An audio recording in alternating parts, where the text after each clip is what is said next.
Mahonia Golden Abundance, Oregon grape. This beautiful plant gets 8 feet tall by 8 feet wide, maybe slightly less. Full sun to partial shade, takes minimal water. It gets very dense and bushy, which is nice if you're trying to hide the neighbors or if you just want a dense bushy plant along an ugly looking fence. Yellow flowers in the spring that are absolutely beautiful. Now, it has deep purple berries which are not edible to humans, but the birds will eat them. Again, this is a beautiful plant if you've got a blank slate wall and you don't want to paint the wall yet, you want something pretty to look at as opposed to just the wall. The leaves, as you can see, are serrated.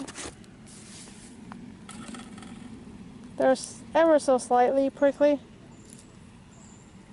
which also would be nice if you want to keep critters out,